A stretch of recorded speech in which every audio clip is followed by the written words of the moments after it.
The redwoods were always quiet at dusk, a deep, heavy quiet that settled like dust. It was the kind of quiet that made men speak in low tones, or not at all. But even before dusk, the quiet was different up here, in the Boulder Creek region, autumn of 1885. It wasn't just the absence of noise, it was a weight, an ancient stillness that swallowed the ring of axes and the shouts of men, leaving only the whisper of wind through the impossibly high canopy. This was a place where the sun was a rumor, filtering down in weak shafts, illuminating dust motes and the damp, cool earth. We were small things then, cutting down giants. Our camp was a wound in that ancient quiet. Rough-hewn cabins, tents patched with canvas, a mess hall that smelled perpetually of coffee and bacon grease. Sawdust coated everything. It was a temporary bastion, hammered together from the very trees we felled, a pocket of human noise against the indifferent immensity of the forest. The air hung heavy with the scent of pine resin, damp earth, and the metallic tang of fresh-cut timber. We were men of calloused hands and stubborn will, carving a living from wood that scraped the sky. Eric Nordstrom, our foreman, was built of granite and stubborn pride. A Swede in his late 40s, his face was a map of sun and hard liquor, framed by a short, bristly blonde beard that matched the hair on his head. His eyes were a pale, piercing blue, quick to assess, slow to believe in anything but the swing of an axe and the strength of a man's back. He'd arrived in America with nothing, clawed his way to foreman through sheer force of will, and he ran the crew with a gruff authority, his voice a low rumble, and the Scandinavian accent thickest when he was angry. He respected hard work and clear facts. Superstition was weakness. I was Silas Miller, in my early 30s, lean and wiry, my own eyes brown and observant, missed little. I wasn't a leader, but I was respected, known for a steady hand and quiet confidence. Most nights, after the last log was stacked and the fire was burning low, I'd take out my small notebook and sketch the intricate patterns of redwood bark, a quiet habit that kept the vastness from swallowing me whole. I tried to understand the forest, to see its order even as we tore it down. Around the fire, young Caleb Reed, barely 20, was usually the loudest. Fresh-faced despite the grime of the camp, he had a shock of unruly red hair and an eager, open smile. He was new to the redwoods, still carrying a youthful optimism that hadn't yet been ground down. He spoke of his sweetheart Ellie back in Santa Cruz, of the small house he'd build once he'd saved enough. Sometimes, when he was nervous, a slight stutter would catch his words, but his laughter was bright and infectious. Across from him sat Big Jim O'Malley, a bear of a man, over 6 feet tall with a chest like a barrel. Irish in his mid-30s, Jim had a booming laugh and a talent for telling tall tales, usually about his own strength or conquests. He was quick to brawl, quick to boast, and quick to dismiss any fears. He'd loudly declare himself unafraid of anything that walked or crawled. A bluster that always felt a little too loud, a little too certain. Sven, Eric's shadow, sat quietly next to him. Another Swede, burly, in his late 20s, Sven was diligent and dependable. He communicated mostly through grunts and nods, his thick, dark beard hiding most of his face, but his loyalty to Eric was absolute. He was a man of precise, powerful movements, a steady hand. And then there was Thomas Jones, whom everyone called Preacher. A man in his 50s with thinning gray hair and earnest, sorrowful eyes, he carried a small, worn Bible in his breast pocket. He was quiet, introspective, always ready with a scripture or a prayer, though never in an intrusive way. He hummed hymns while he worked, seeking solace in his faith. But it was old man Kincaid who made the other men uneasy. He appeared to be in his late 60s, though no one knew for sure. His skin was like cured leather, dark and deeply lined, his long braided gray hair threaded with silver. He was half Cherokee, born far from California, but had spent decades ranging the Western territories, picking up local lore and a deep, intuitive understanding of the land. He moved with a quiet, almost imperceptible grace, his gaze often fixed on the distant tree line, even when he was talking to you. He rarely spoke, but when he did, his voice was a low rasp, carrying a weight of ancient knowledge the others, especially Eric, dismissed as Indian superstitions. He wore a faded buckskin jacket even in the warm autumn, and always carried a small polished stone, turning it over and over in his gnarled fingers. Our days fell into a rhythm of sweat and strain. The morning fog, the bite of axes, the shouts of the fallers, the groan of timber, the distant whistle of the donkey engine pulling logs. Evenings were for food, for stories, for mending clothes and sharpening tools. We were a self-contained world, dependent on each other, a small island in an ocean of wood. But sometimes the forest pushed back. It started subtly. A silence in the woods that wasn't natural. A sudden hush that fell over the birds and squirrels, the kind of quiet that made the hair on your neck stand up. Then there were the sounds, not the usual creaks and groans of settling trees, but something else. A distant snap, like a branch breaking under impossible weight, but no branch had fallen. A rustle that sounded too heavy for a deer, too deliberate for the wind. We'd look up, scan the canopy, but see nothing. Just the indifferent, towering trunks.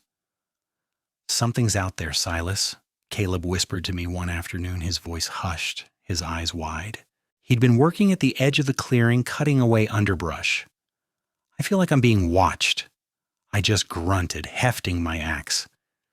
We were always being watched in the woods, by bears, by cougars, by each other. It was the wilderness after all, but I knew the feeling he meant. A prickling on the skin, a sense of unseen eyes. You learned to ignore it, or you went mad. Kincaid didn't ignore it. He'd stand for long moments, staring into the dark maze of the trees, his face unreadable. He'd find things too. A snapped sapling, bent at an impossible angle, or a patch of earth disturbed in a way that wasn't animal or man. He'd trace a finger over it, then look up at the canopy, a deep furrow in his brow. Eric would just wave him off. "Damn bear, Kincaid," or "a drunk logger. Don't go seeing spirits in every shadow."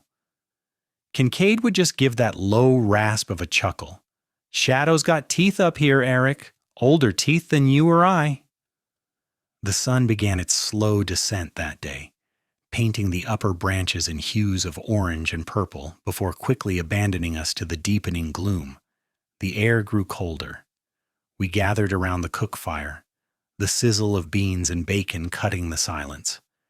The usual banter was a little subdued. Perhaps it was the deepening cold, or perhaps it was the way the quiet seemed heavier than usual that evening, pressing in from the tree line. Big Jim was telling a story about a bar fight in Sacramento, his booming laugh echoing a little too loudly in the fading light. Caleb was carving a small wooden bird, his brow furrowed in concentration. Preacher Jones hummed a low hymn, turning the pages of his Bible. Eric was wiping grease from his beard, listening with half an ear, his pale eyes scanning the perimeter, a habit born of caution, not fear. Then the first stone hit. It wasn't a rockfall. There was no rumble, no warning. Just a sound like a tree exploding, a deafening crack that tore through the evening. The air filled with splintered wood and flying debris. A shower of sparks erupted from the cook fire as a massive, jagged stone, catching the firelight for a split second, slammed into the main support beam of the mess hall. The beam, thick redwood, simply ceased to be. It splintered, exploded, sending shards of wood flying like shrapnel. Where Jed, a quiet man from Oregon, had been standing a second before, now there was only a gaping hole and a cloud of dust. The fire flared, throwing shadows that danced like devils. We froze. Every man. The laughter died on Jim's lips. Caleb dropped his carving. Preacher's hymn caught in his throat. Then another. This one sailed clean over the camp, a dark projectile against the twilight sky, burying itself with a sickening thud somewhere in the pines behind the mess hall. The ground trembled. My hands wouldn't stop shaking. "What in God's name?" Preacher whispered, his eyes wide with disbelief. Eric was on his feet, axe in hand, his face a mask of disbelief and rage. "What damn fool is throwing rocks?" he roared, his thick Scandinavian accent heavy with fury. He peered into the gloom beyond the firelight, his pale eyes searching, but there was nothing. Just the deepening shadows, the ancient, watching quiet. Big Jim, for all his bluster, was pale. "That weren't no fool, Eric. That was like a cannonball." Sven, ever practical, pointed to the shattered beam. "Too big for man. Too fast."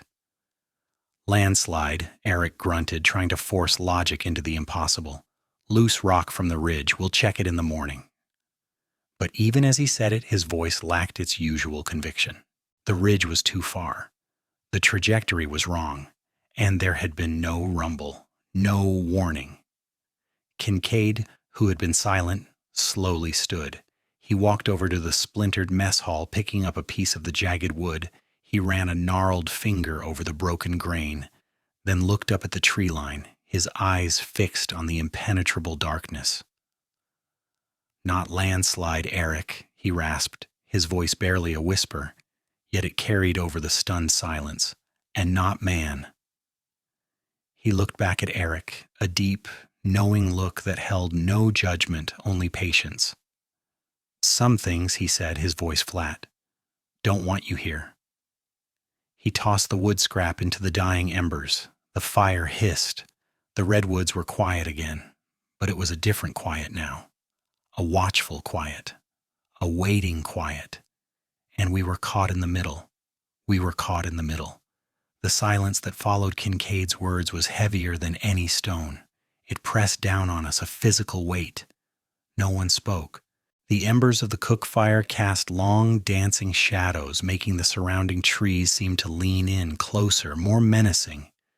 We spent the rest of that night huddled, rifles clutched tight, straining our eyes against the darkness, listening for any sound, any movement. Every creak of the timber, every rustle of leaves brought a fresh jolt of fear. But no more stones fell. The thing, whatever it was done with us for the night, or perhaps it was merely watching, content with the terror it had sown. When the first gray light of dawn finally bled through the redwood canopy, it brought little comfort. It simply revealed the wreckage. The mess hall was a wreck, its main support beam shattered, the roof caved in. Jed, the quiet man from Oregon, was gone. We found him later, crushed under the fallen timbers, his body a twisted mess. No one needed to say it. This wasn't an accident. This was deliberate. Eric stood amidst the splintered wood, his face grim, his pale eyes bloodshot from a night without sleep. He still tried to find a logical explanation.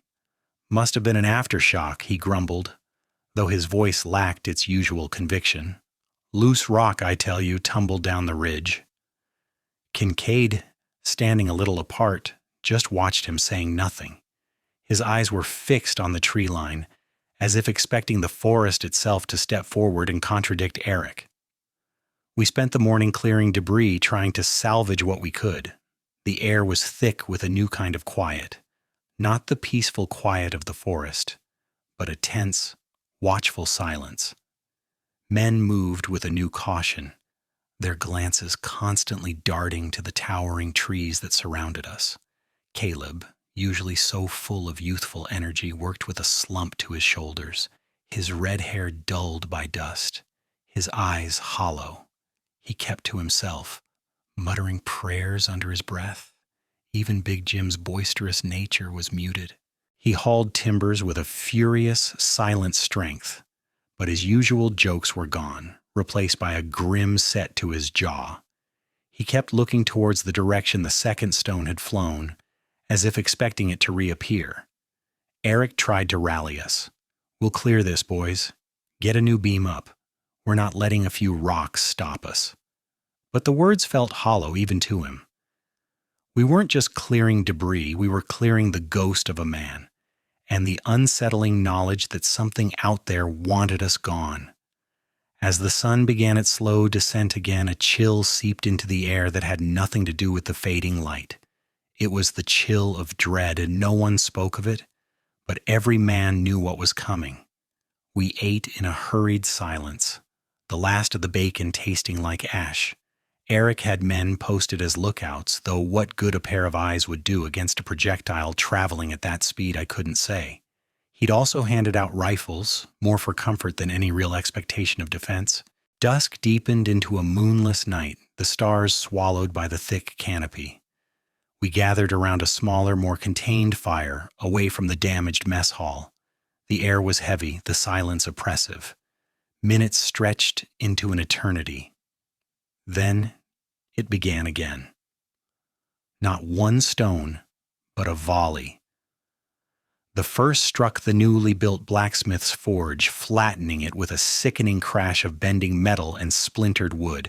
Sparks flew, showering the camp like angry stars. Another tore through the canvas roof of the supply tent, scattering barrels and tools. These weren't random. These were precise, targeting our livelihoods, our means of continuing. Eric went out there himself, stubborn Swede. He couldn't help it. Said he'd see what damn fool was throwing rocks, even after what had happened. He stalked to the edge of the clearing, a dark shape against the dying light, peering into the gloom, axe clutched tight. The rest of us kept low, rifles ready, though what good a rifle was against a boulder I couldn't say. We watched him, our breaths held tight in our chests. Then he froze. Not the quick freeze of a man seeing a deer, but the kind of stillness that grips a man when his world has just been turned inside out. His head tilted slightly as if listening to something only he could hear. A moment later, a sound like an oak trunk snapping, and the equipment shed, just built that week, simply ceased to be. It collapsed inward, timbers groaning, then shattering, as if a giant hand had swatted it down. There was no projectile this time, no visible impact, just the sound and the immediate, impossible collapse. Eric stood there, head cocked, watching the tree line, his back to us. He wasn't moving, not even breathing, it seemed. Then slowly he turned. His pale eyes were wide, not with fear, but with a profound, terrifying comprehension. He didn't say a word, just slowly shook his head.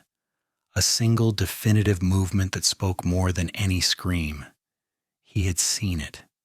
He had seen the impossible. A hulking shadow, he later described it, moving with impossible speed and silence in the deep gloom between the redwoods. Easily 8 feet tall, he'd said, covered in dark, matted hair, its eyes burning with an unsettling intelligence. A fleeting glimpse, a shape against a darker shape, but it was enough. Enough to shatter his world, to break his stubborn, pragmatic mind. The silence that followed this new destruction was absolute, a void where the sounds of the camp had been. Then, a low growl rumbled from the tree line, a sound that vibrated in our bones, too deep for any animal we knew. It was a sound of immense power, and it was angry. "It's not a damn bear," Big Jim whispered, his voice cracking. His face was pale, his eyes wide with a fear he couldn't boast his way out of. "It's not human." Eric, recovering from his shock, raised his axe, then lowered it. He looked at us, his jaw set. "Fire a warning shot," he yelled, his voice raw. "Scare it off." Sven, ever loyal, raised his rifle and fired a shot into the darkness. The crack echoed, then was swallowed by the redwoods. For a second, nothing. Then a roar, not like any animal, but a sound of pure, unadulterated fury that seemed to shake the very air. And then the stones came again. Not just boulders this time, but smaller rocks, chunks of wood, raining down on us from the unseen darkness. They whistled through the air, striking tents, ripping through canvas, pelting the ground around us. This wasn't a warning. This was an assault. The creature was enraged. Our defiance had only provoked it. "Get down!" Eric roared, pushing Caleb behind a stack of salvaged timbers. "Everyone to cover!" We scrambled, diving behind anything that offered protection. I pressed myself against the side of a fallen log, my heart hammering against my ribs.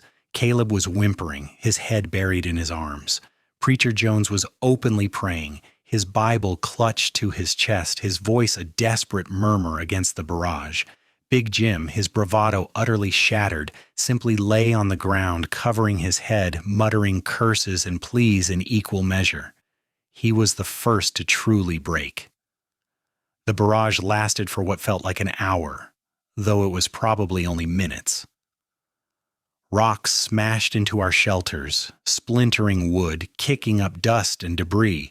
We could hear the sounds of movement in the tree line, heavy footsteps, branches snapping, but no distinct form.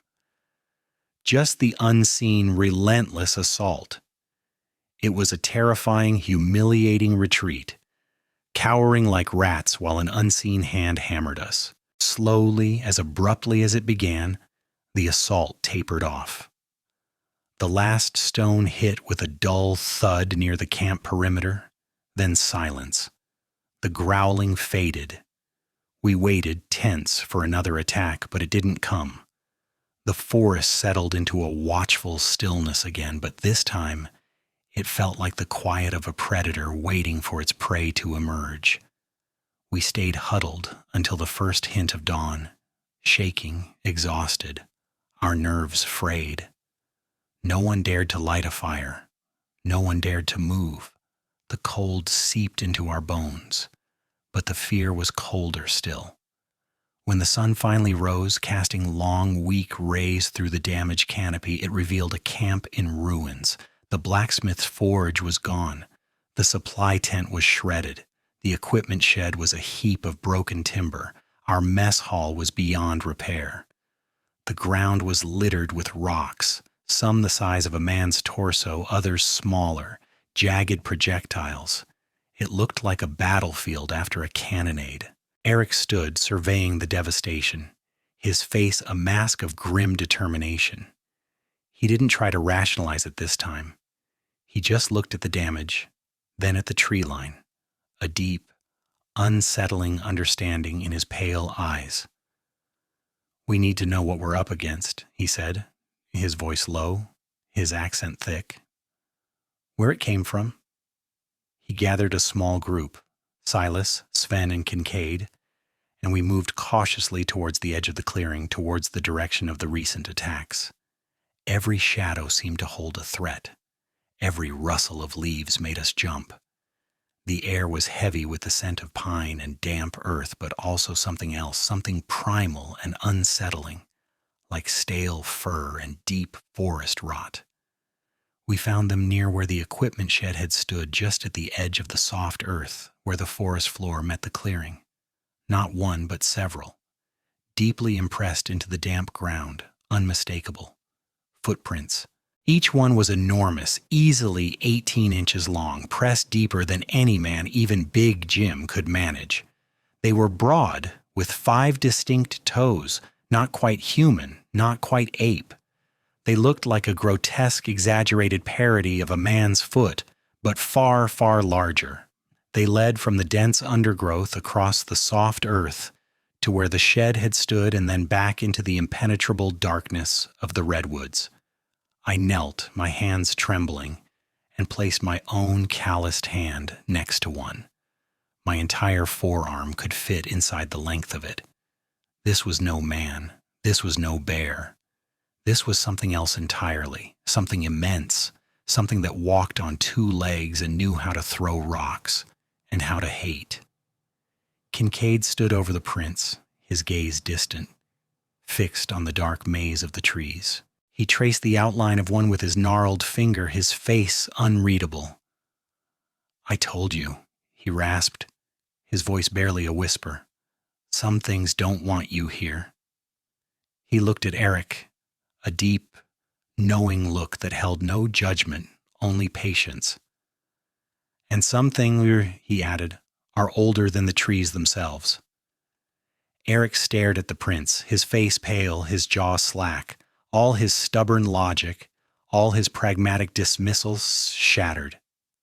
There was no denying it now. No landslide, no drunk logger, just the undeniable chilling proof pressed deep into the earth. We were not alone, and the wilderness in this place had a master that was watching us, and it wanted us gone. That day, the third day since the stones began, was an eternity. The footprints had taken the last of Eric's stubborn disbelief, but they had also taken the last of our comfort. There was no more talk of rock falls or rival crews, just the cold, hard fact of something immense, something ancient, watching us. And it wanted us gone. We tried to salvage what we could. The mess hall was a wreck, the blacksmith's forge a splintered ruin. Food supplies were scattered, some barrels smashed, others tainted by dirt and pine needles. Water barrels were split open. The camp was a graveyard of broken timber, a testament to impossible force. We worked in a silence heavier than usual, each man glancing at the tree line, every shadow a potential threat. Our rifles were never far from reach. Caleb, his face still pale, moved like a ghost, his earlier optimism utterly extinguished. He didn't speak of Ellie or the house he'd build. He just moved wood, his shoulders slumped, his eyes darting. Big Jim, who had boasted so loudly of his fearlessness, was now a hollow shell. He stumbled through the day's tasks, muttering to himself, his boisterous laugh replaced by a nervous, almost frantic twitch in his jaw. He kept looking over his shoulder, even when no one was there. Kincaid moved with his usual quiet grace, but his eyes, already old, seemed to carry an even deeper sorrow. He spent most of the day near the camp perimeter, often just sitting, watching the forest, sometimes running his gnarled fingers through the soft earth, as if reading a story only he understood. He didn't offer advice, didn't need to. His silence spoke volumes. Eric, ever the foreman, tried to maintain order, to project a calm he clearly didn't feel. He barked orders, tried to get men working on a makeshift barricade, a pathetic line of fallen logs against a force that could throw boulders. But the heart wasn't in it. We were building a fence against a storm. We knew it. The cold seeped into our bones as the sun began its descent. We ate what little unspoiled food we had, cold beans and hardtack, huddled close to a small fire Eric had allowed, a flickering island against the encroaching dark. It was less for warmth, more for the illusion of safety, a meager shield against the unseen. No one dared to venture far from its glow.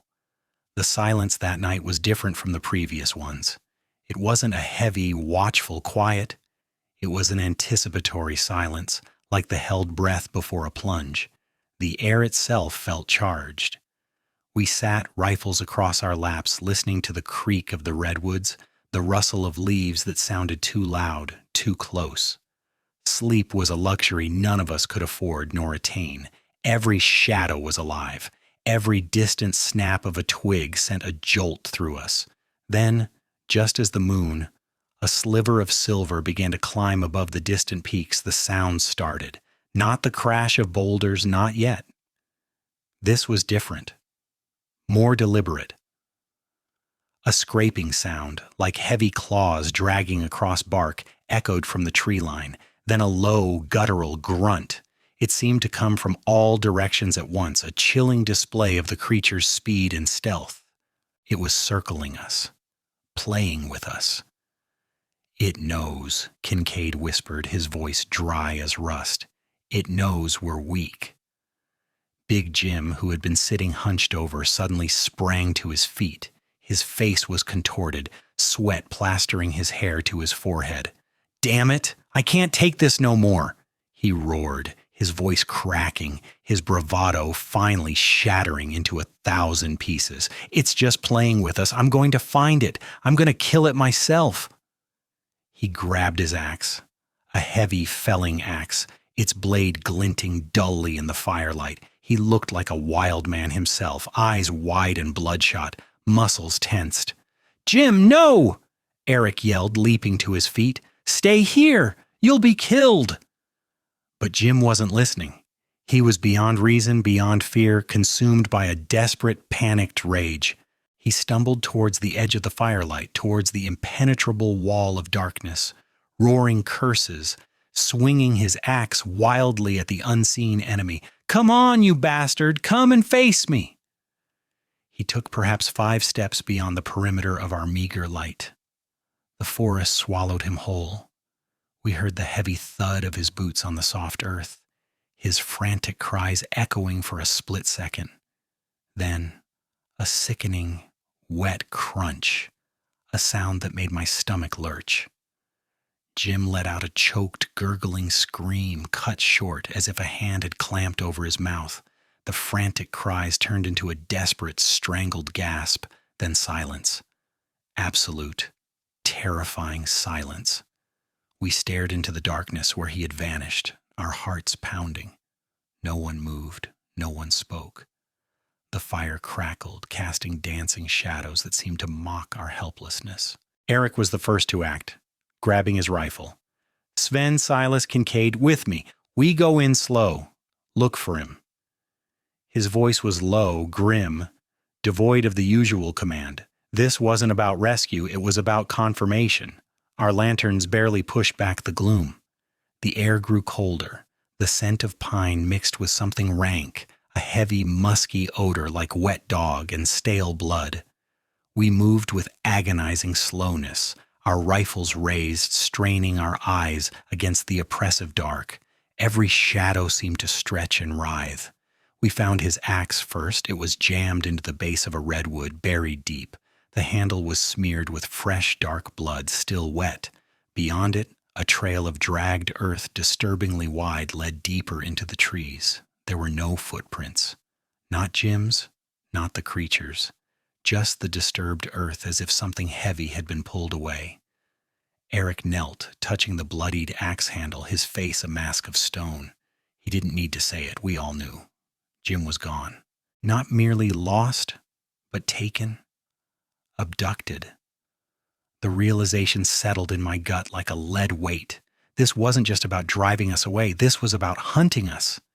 "He's gone," Kincaid rasped, his voice barely audible above the ringing in my ears. "It took him. Like a hawk takes a rabbit."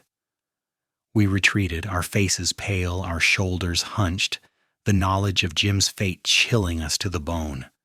The remaining men watched us return, their eyes wide with unspoken questions. No one needed to ask. The grim expressions, the blood on Eric's hands from touching the axe told them everything. Preacher Jones, who had been murmuring prayers since Jim had bolted, now slumped, his Bible clutched tighter to his chest. His eyes, usually full of quiet faith, were now full of profound, terrible despair. "O Lord," he whispered, his voice breaking, "have mercy on us." The night dragged on, a slow torment. The creature didn't throw stones. It didn't roar. It just kept circling. We could hear it. The rustle of branches, the snap of twigs, the heavy, deliberate footsteps that seemed to shake the very ground around us. It was a psychological assault, far worse than any barrage of rocks. It was letting us stew in our fear, letting us break ourselves. Preacher Jones began to hum a hymn, a low, sorrowful tune that did little to ease the tension.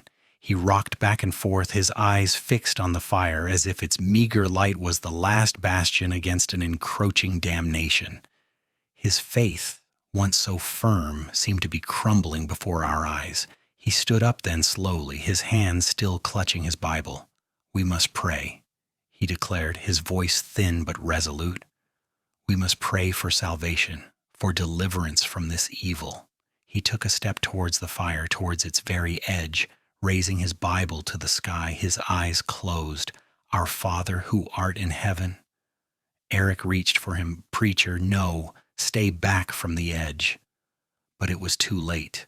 A shadow darker than the night itself erupted from the tree line, moving with a speed that defied its immense size. It was there and gone in a single horrifying blur. A massive, hairy arm, easily as thick as a man's waist, shot out from the gloom, long fingers tipped with what looked like blunt claws, wrapping around Preacher Jones's chest. Preacher's eyes snapped open, wide with terror, a silent scream frozen on his lips. His arm, still clutching the Bible, shot out towards us, a desperate final plea. The firelight glinted off the worn leather of his book for a split second before he was yanked backward, swiftly, brutally, into the black maw of the forest. The last thing we saw was the dark, matted hair of the creature, its head bowed slightly, its eyes burning with a cold, unsettling intelligence, fixed on us as it vanished, taking Preacher Jones with it. His Bible, falling from his grasp, landed with a soft thump in the dirt at the edge of the fire, its pages fluttering open, illuminated by the flickering flames. The sound of his abduction, the sheer impossible speed of it, paralyzed us. We had seen it. We had seen the wild man, and it had taken another. Caleb let out a choked sob, burying his face in his hands. Sven, usually so stoic, stood rigid, his rifle shaking. Even Eric, the granite Swede, sagged, his face etched with a horror that went beyond fear. 2 men gone, 2 men snatched into the dark. The creature didn't make another sound. It didn't throw another stone. It didn't need to. The message was clear. We were being hunted. Picked off one by one, our numbers dwindling, our humanity unraveling. The silence that followed Preacher's abduction was the most profound, most terrible silence I have ever known. It stretched, suffocating, until it felt like a physical weight on my chest. We were not merely afraid anymore. We were desperate. We were facing something that defied all understanding, all reason, all hope. Eric, his voice a low, guttural rasp, finally broke the silence. He looked at each of us, his pale eyes burning with a new, grim resolve. "We can't stay here," he said, his accent thicker than ever. "We won't last another night. We move. At first light, we leave everything." He paused, his gaze fixed on the impenetrable dark where Preacher Jones had vanished. "We run." "We run." Eric's words hung in the air, a grim pronouncement. The remaining hours until dawn were a blur of cold terror and desperate readiness. No one slept. We huddled together, rifles loaded, our eyes darting into the oppressive darkness. Every rustle of leaves, every distant snap of a twig made us flinch. Caleb, still sobbing quietly, was huddled against Sven, who had wrapped an arm around the boy's shaking shoulders. Kincaid sat apart, his back to a redwood, his eyes open, unblinking, fixed on the black tree line. His stillness was unnerving. The first hint of gray light on the eastern horizon was not a promise of warmth, but a signal to move. We packed only what was essential: our rifles, a few rounds, a canteen of water, and a pouch of dried meat. Everything else, the tools, the provisions, the remnants of our camp, we left it all. It was a silent admission of defeat, a desperate surrender to a force we couldn't comprehend, let alone fight. Eric moved with a grim efficiency, his face set like stone. "Kincaid, you lead. You know these woods better than any man." Kincaid nodded, rising with the silent grace of a ghost. "Stay close. No noise. No talking." His voice was a low rasp, a warning that chilled us more than the morning air. We moved as one, a small broken procession, slipping out of the ruined camp like shadows. Caleb was pale, his eyes wide, his stutter gone, replaced by a complete, terrified silence. He gripped his rifle like a lifeline, his knuckles white. Sven walked beside Eric, a silent sentinel, his powerful frame a bulwark against the encroaching fear. I took up the rear, my rifle held ready, my gaze constantly sweeping the gloom behind us, expecting at any moment to see those intelligent, burning eyes. The forest was a different place in the pre-dawn light. The towering redwoods, once majestic, now loomed like silent, indifferent sentinels. Their massive trunks formed dark corridors, the canopy far above us a perpetual twilight. The air was heavy, damp, smelling of ancient earth and fear. Kincaid moved like a wraith, picking his way through the undergrowth, avoiding dry leaves and snapping twigs with an almost supernatural intuition. We followed, placing our feet exactly where he had, our breath held tight in our chests. Every shadow seemed to hold the potential for menace. Every distant bird call sounded like a mocking whisper. My heart hammered against my ribs, a frantic drumbeat in the profound silence of the forest. We hadn't seen the creature since it took Preacher, but its presence was a suffocating blanket, a chilling certainty that it was out there, watching, waiting. The knowledge that we were not merely escaping but attempting to flee a hunter made every step a torment. We moved for what felt like hours, deeper into the less logged territory, away from the crude paths our axes had carved. Kincaid led us along animal trails, through dense thickets of fern and huckleberry, down steep ravines and across babbling creeks. The sun, when it finally broke through the upper canopy, came in fractured shards, dappling the forest floor with fleeting patterns of light and shadow, offering little comfort. Caleb stumbled, his foot catching on a root. He gasped, a small, involuntary sound. Eric shot him a sharp look, his eyes hard. Caleb nodded, tears welling, but he bit them back, pushing himself to keep moving. The boy was at his limit. We all were. The exhaustion was a heavy cloak, but the fear was a sharp spur. It was Kincaid who first stopped. His hand raised, his head cocked. He didn't make a sound, but the sudden halt sent a jolt of ice through my veins. Eric and Sven brought their rifles up, scanning the surrounding trees. The forest, which had been oppressively quiet, now felt utterly, unnervingly silent. No birds chirped, no breeze rustled the leaves. Then I heard it. A low, guttural rumble. Not a growl, not exactly, but a deep, resonant vibration that seemed to come from the very earth beneath our feet. It was close. Too close. Kincaid turned, his face grim, his eyes wide with an ancient terror. "It's here," he rasped, his voice barely a breath. "It cut us off." And then it moved. From behind a cluster of ancient redwoods, a shadow detached itself, not melting into the gloom, but solidifying, becoming tangible, horrifying. It was immense, taller than any man, easily 8 feet, perhaps more. Its frame was hulking, covered in thick, dark, matted hair, like a walking nightmare. Its shoulders were impossibly broad, its arms long, powerful, hanging almost to its knees, but it was the eyes that froze me. They burned with an unsettling intelligence, a cold, predatory gleam that held no animosity, only a chilling, ancient patience. It was not a beast. It was something older, something that watched and judged. It blocked our path, standing perfectly still, a dark, imposing silhouette against the dappled light. It looked at us one by one, its gaze lingering on each of us as if weighing our lives, measuring our fear. Eric, ever the leader, raised his rifle. "Back!" he yelled, his voice cracking with desperation. "Slowly! Back the way we came!" But there was no back the way we came. The creature was standing directly in front of us. It took a single, deliberate step forward. The ground trembled. "This way!"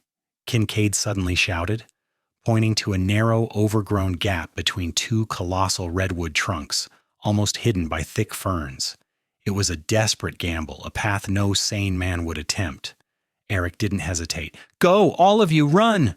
We broke. Caleb, propelled by sheer terror, scrambled through the gap first, his small frame barely squeezing between the ancient trees. I followed, pushing past the ferns, feeling the rough bark scrape against my back. Sven was right behind me, pushing me forward. But Eric and Kincaid remained.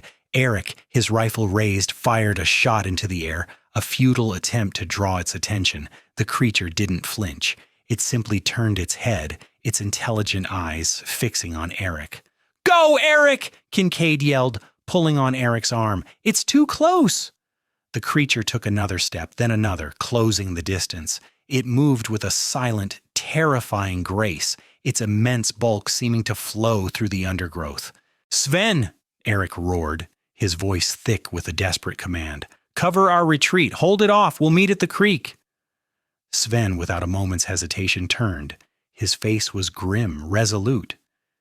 He looked at Eric, a flicker of something in his dark eyes. Loyalty, understanding, acceptance.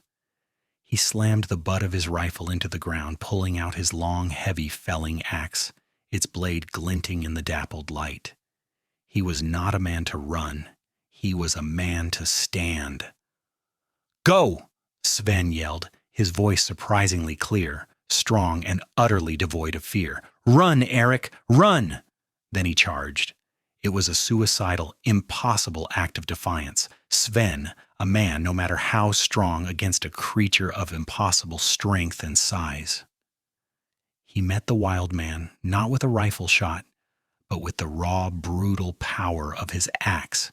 He swung it in a wide, desperate arc, aiming for the creature's legs. The creature moved faster than anything that size had a right to. It sidestepped the blow with a casual ease, then brought one of its enormous arms down with a sickening thud. I heard the crack of bone, the dull thud of a body hitting the earth. Sven let out a single choked gasp. But he had bought us precious seconds, just enough time. Eric, his face a mask of agony, hesitated for only a heartbeat, his eyes fixed on his loyal friend, his mouth open as if to cry out. Kincaid, however, grabbed his arm, pulling him. "Now, Eric, move!" They burst through the gap. Eric stumbling, Kincaid pushing him. I watched, horrified, as Sven lay motionless on the forest floor, his axe lying uselessly beside him. The creature stood over him, its back to us, its head bowed. It didn't look back. It didn't pursue. It had what it wanted. "Silas, move!"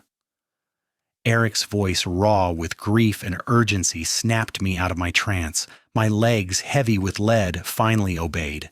I scrambled through the narrow opening, my heart pounding. The image of Sven's last stand burned into my mind. I didn't look back. I couldn't. The weight of leaving him, of running, was a crushing burden. It was a choice born of terror, a primal instinct to survive, but it felt like a betrayal. We ran then. Not with the stealth of Kincaid, but with the desperate, panicked flight of cornered animals. Caleb was ahead, weaving through the trees, his speed born of pure adrenaline. Eric and Kincaid, their faces grim, followed, pushing forward, driven by the knowledge that every step put more distance between us and the unspeakable horror we had just witnessed. I ran until my lungs burned, until my legs ached, until the scent of pine and damp earth was replaced by the metallic tang of my own fear. We didn't stop until we burst from the deep shadows of the ancient redwoods into a patch of more open forest, where younger firs and oaks grew, where the sunlight was brighter, less oppressive. We collapsed there, gasping, our bodies trembling, our minds reeling. Caleb vomited onto the forest floor, his small frame racked with sobs.